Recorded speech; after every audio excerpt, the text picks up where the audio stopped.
कहते हैं वक्त सबकी लेता है, वक्त वक्त पर हर वक्त पर। और इस बार तो बॉलीवुड ने कह के ले ली साउथ वालों की कि इनकी हर मूवी पोस्टपोन करनी पड़ रही है। अभी हाल ही में गदर 2 ने 500 करोड़ कमाकर एक हिस्ट्री बना दी, क्योंकि इंडिया में सेकंड सबसे हाईएस्ट 500 करोड़ कलेक्शन कमाने वाली फिल्म बन गई है गदर 2। अब इसकी तैयारी है पठान को पीछे छोड़ने की। अब पठान को पीछे छोड़ना इतना आसान नहीं है। चलो हम शुरू बताते क्या ये पीछे छोड़ पाएगी या नहीं, क्योंकि गदर 2 ने 500 करोड़ का कलेक्शन तो पार कर लिया है। गदर 2 500 करोड़ कमाने के बाद भी अनलक्की साबित हो गई है। ये आपने टाइटल में ज़रूर देखा होगा, और आई नो कि मैंने ये क्यों कहा वो भी मैं आपको बताने वाला हूँ। आपको बता दूं कि पठान ने 547 करोड़ का बिजनेस किया था इंडिया नेट, और वर्ल्ड वाइड 1050 करोड़। गदर 2 की ओपनिंग लगी थी 40 करोड़ की, जो कि बेहतरीन थी, लेकिन उसके साथ एक क्लैश था। ये सोलो रिलीज़ नहीं थी। OMG 2 ने भी बेहतरीन कमाई करते हुए 14 करोड़ की ओपनिंग ली थी। अब अगर ये सोलो रिलीज़ होती तो सबको फाड़ देती। अब गदर 2 के लिए मुश्किलात ये है कि उसने पहले तो 40 करोड़ की ओपनिंग ली, फिर इसका वीकेंड बहुत हल्का रहा। वीकेंड में इसने कमाया 173 करोड़, यानी कि 3 दिन में, और जबकि पठान को मिले थे पूरे 5 दिन और उसने उसमें कमाए थे 284 करोड़। पहले तो कंपैरिजन यहाँ पे ही हो गया, ये ही बहुत बड़ा डिस्टेंस इसमें मेरा। फिर दूसरा ये कि गदर 2 को फिर से टक्कर मिली ड्रीम गर्ल 2 से, जो कि 25 तारीख में रिलीज़ हुई थी, 25 अगस्त को। और ये फिल्म भी सेंचुरी मारने जा रही है, यानी कि 100 करोड़ क्लब में एंटर मारने जा रही है। अब 500 करोड़ कमाने के लिए बाद भी अनलकी क्यों साबित हुई वो भी मैं आपको बताने वाला हूँ। तो देखो भैया, बात ये है गदर 2 ने 500 करोड़ तो कमा ली, लेकिन अब इसको गदर 2 पठान का रिकॉर्ड तोड़ना मुश्किल है, क्योंकि इसके सामने खड़ी है शाहरुख खान की फिल्म जवान, जो कि कल यानी 7 सितंबर को रिलीज़ होने के लिए तैयार है।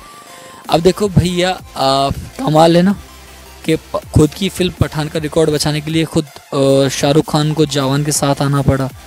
अब मुश्किल है, क्योंकि पठान का रिकॉर्ड तोड़ना आसान नहीं, क्योंकि एक दिन में 60 करोड़ का बिजनेस गदर 2 कर पाए, इतना आसान नहीं है।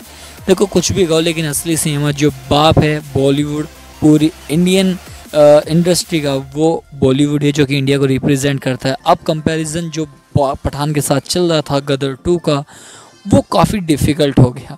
बहुत मज़ा है, क्योंकि कहते हैं ना वक्त अपने आप को दोहराता जरूर है। अगर जवान 2 जून से पोस्टपोन ना हुई होती तो गदर 2 सबसे बड़ी हिट होती इस साल की, उसका रिकॉर्ड कोई ना तोड़ पाता। लेकिन कहते हैं वक्त अपने आप को दोहराता ज़रूर है। अगर पठान उस वक्त रिलीज़ हो गई थी तो वाकई में आज गदर 2 600 करोड़ का क्लब खोल देती है आराम से। लेकिन अनफॉर्चुनेटली पठान का रिकॉर्ड तोड़ना बहुत ही मुश्किल हो गया है, क्योंकि सिर्फ एक दिन का वक्त है। हालांकि गदर 2 को कहीं स्किन्स मिलेगी, अभी भी काफ़ी जगह चलेगी, लेकिन अब उतना कलेक्शन नहीं है, क्योंकि इसके 27वें दिन का कलेक्शन कुल 2 करोड़ का आया है।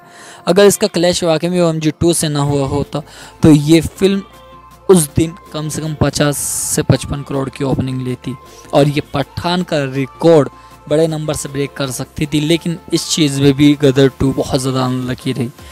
खैर धीरे ही सही, पर क्या ये वाकई में पठान का रिकॉर्ड तोड़ पाएगी? लेकिन मुश्किल लग रहा है, क्योंकि जवान आ रही है खुद का रिकॉर्ड बचाने के लिए। तो अब आप हमें बताइए कि क्या गदर धीरे ही सही, लेकिन क्या ये धीरे धीरे बढ़ते बढ़ते पठान का रिकॉर्ड तोड़ पाएगी? और अगर तोड़ पाएगी तो हमें कमेंट सेक्शन में बताओ, अगर नहीं तो बताओ कि क्या पठान को सिर्फ जवानी बचा पाएगी?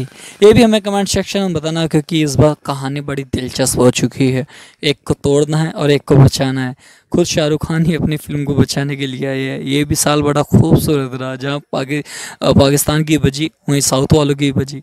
खैर बाकी कुछ रह गए, कुछ शिकायत करनी हो या कुछ पूछना तो मुझे कमेंट्स कर सकते हैं, वरना थोड़ा सा इंतज़ार कीजिए।